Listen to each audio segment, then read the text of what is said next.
From this moment forward, I promise to support you in your dreams, to celebrate our joys, and to comfort you in our times of sorrow. Hay mahal, una sa tanan, dako na akong pasalamat sa Ginoo sa pagtubag sa akong mga pag-ampo. Salamat sa iya kay natad din ron sa tubangan sa altar o kasdo na juta. Mga igsuon, importante kaayo ang kaminyoon sa usa ka batan-on nga lalaki o usa ka dalaga nga babae mo nang alang kanato mga Kristiyano, ilabi na kita mga Pilipino, importante gayud ang pagpangandam sa kasal.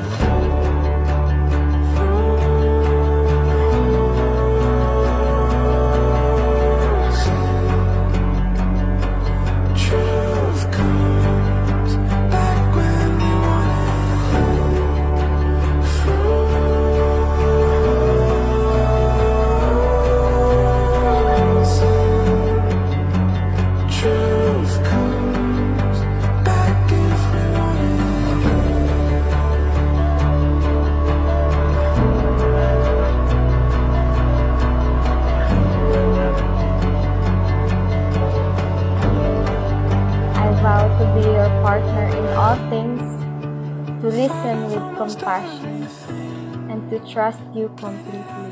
I will cherish every moment we share and grow together in love. Maski pag maputi na itong buhok mahal or magulang na ta, dili jud ko makalimot ninyo mag-remind sa imo na naay isa ka gwapo na Justin na aning kalibutanan na nahigugma, higugma o higugmaon pa ka taman-taman.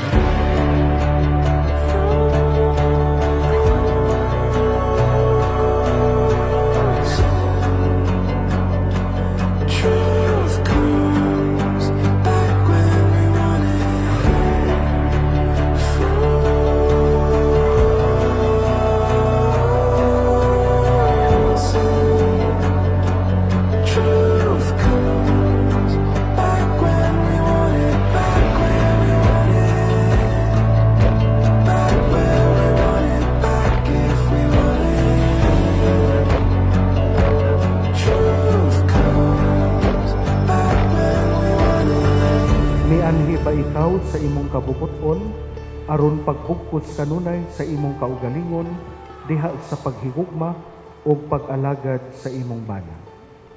Oo, Padre. Mianhi ba ikaw sa imong kabubuton aron pagbugkos kanunay sa imong kaugalingon diha sa paghigugma o pag-alagad sa imong asawa? Oo, Padre. Nagapromise ko sa imong atubangan karon mahal na higugmaon ka sa kasakit ug kalipay, kuyugon ka kanunay, sabay nato atubangon ang problema o sabay po nato solusyonan. Ikaw ang hatag sa Ginoo sa ako mahal, and tibuok na kong kinabuhi magpasalamat sa iya jud. And ang promise ko sa iya pod na ako akang ampingan o palanggaon taman-taman. I love you kayo mahal. You are my best friend and my greatest adventure, and I choose you today and always. I love you the most, mahal.